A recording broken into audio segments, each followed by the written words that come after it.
Okay. Hello, my name is Brooke, and I'm a third-year student here at Columbus State. And today I would like to talk a little bit about exploratory research. Exploratory research is something that we do in our daily lives without even realizing it because we don't put an official name to it.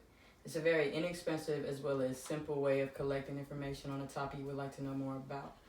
But before we get into that, we should first define what exploratory research is. As defined by our textbooks, exploratory research is used on both products and users is in study formats designed to create a more easily understood knowledge base on a particular subject. Exploratory research is primarily used by designers who are working in an unfamiliar field of study and would like to know more about that. The purpose of exploratory research is to further synthesize your topic on what you're talking about. It's mostly done in the beginning of the design phases because it makes it more cohesive end product if you understand who is all going to be involved with it, what the users like about the product and what they won't like. That goes into exploratory research being very activity focused. It allows the designers and the users to become completely immersed in the subject and learn more about, again, learning what they do like about a certain product and what they don't, and what aspects can change and what should stay the same because it works for the product. Why is this important? As stated before, these activities can give a more clear picture of what the user likes when they interact with your product, and you can see a more insightful, detailed version of their daily lives, what they like to do, and challenges they may go through in their day-to-day. There's different ways that exploratory research can be conducted. One way being surveys and questionnaires. This is just simply giving people either a yes or no answer. Do you like a website? Did you like this website? Or did you not? Or giving them a Likert scale, asking on a 5-point scale, asking how much did you like it or how much did you dislike it. Another way is through design ethnography. Design ethnography is a study of culture. So in the context of web design, that looks into the culture of a particular design. You can see how well this certain design meshes with people in a surrounding culture if they'll understand your design because of what relates to them in their daily lives. Another way to go about exploratory research is through observation. Observation is of how you can see firsthand how consumers interact with web products by simply just looking at how they use your product. It can give you an insight on the functionality of the product.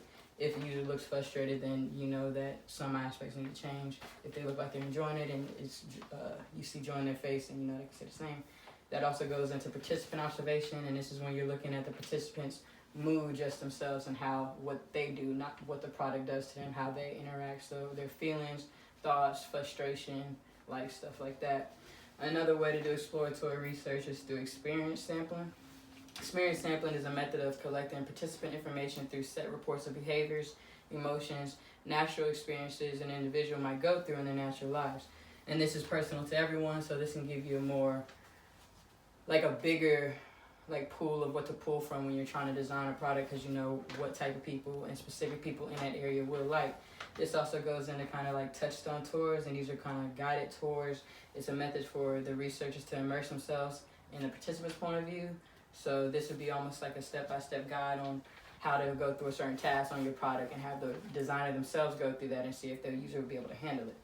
Then you can do that inversely with diary studies, and that's when you give participants the time to reflect daily on what they got from using the product. You can see they'll just write a log from day one, how they used it, day two, how they used it, and how they felt, and so on. Cultural prose is another method using for exploratory research. Cultural prose are the techniques that is used to gather information from users with minimal influence on their actions. Cultural prose are conducted by subjects being given materials and briefed about what they're supposed to do with these materials. So in a sense, with these cultural prose, you're kind of primed in what you're supposed to do by the designer from the beginning, and you go from there. Another method for exploratory research is contextual inquiries, and this is a method used to gain information about the context of the use for a product. Users first ask standard questions about a product, and then they go on to use the product, and then they're asked those same questions and see how they relate, how they answer, see if their answers change from after using a product to before having nothing to know about it. Another method is artifact analysis. This is a process in which an artifact is used to better understand the user or the surrounding culture they may be a part of. Questions that the type of questions that you see with this type of method are usually open-ended, like how and why, and this allows designers to generate a more insight to how to better their products in the future, not just necessarily the one they're working on now, but what they can do to improve upon future design and methods they go about. Another one is obstructive measures, and these are just measures that do not require the researchers to get involved with what the product does with the consumer.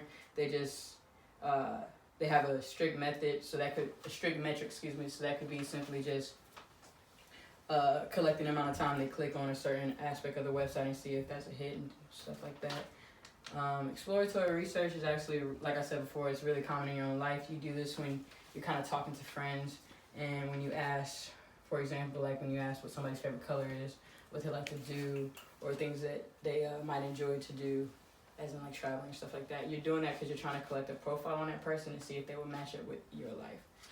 And so it's almost like when we do that, we create these mini experiments on the type of people that we would like to be surrounded by and what we like ourselves. So essentially, with any type of exploratory research, the goal is to create a baseline of what you already know on the topic. And so that once you have your clear baseline, you know in which areas you can improve upon and which areas you don't even